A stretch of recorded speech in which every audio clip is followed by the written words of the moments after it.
সরষে ইলিশ কার না পছন্দ, তাই তো আমি আমার ফ্রিজ থেকে একটা ইলিশ মাছ বের করে নিলাম। এরপর আমার হেল্পিং হ্যান্ডের সাহায্যে ইলিশ মাছ এবং সব ধরনের ইনগ্রিডিয়েন্টস প্রস্তুত করে নিলাম।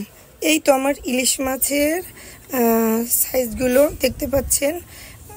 সরষে ইলিশ করার জন্য যা যা উপকরণ দিচ্ছি: জিরা বাটা, সরিষা বাটা, পেঁয়াজ বাটা এবং কিছু ধনিয়া পাতা কুচি, কিছু পেঁয়াজ কুচি এবং মরিচ, স্বাদ মতন লবণ, ধনিয়ার গুঁড়া, তেল, তারপর হলুদের গুঁড়ো।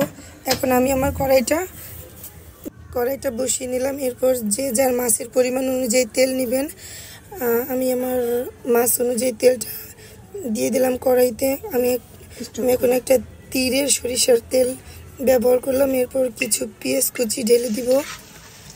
পেঁয়াজ কুচিটা ঢেলে দেওয়ার পর আমরা ভাজতে থাকবো যতক্ষণ পর্যন্ত ব্রাউন কালারটা না আসতেছে, ততক্ষণ পর্যন্ত আমরা ভেজে নেব।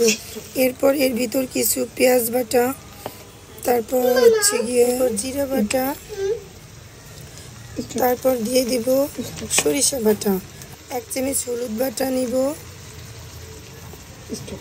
এরপরে মরিচের গুঁড়ো নিব,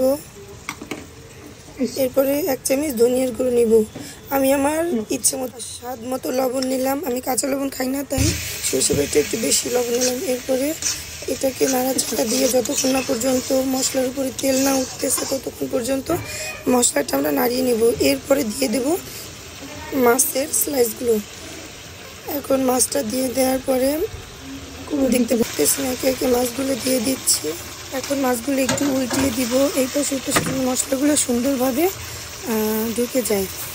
এখন মাছগুলো ভালো মতন সিদ্ধ হওয়ার জন্য ঢেকে দিই। ঢাকনাটা উঠিয়ে দেখি মশলা থেকে তেল ছেড়ে দিছি। এখন কিছু পানি দিয়ে দেব।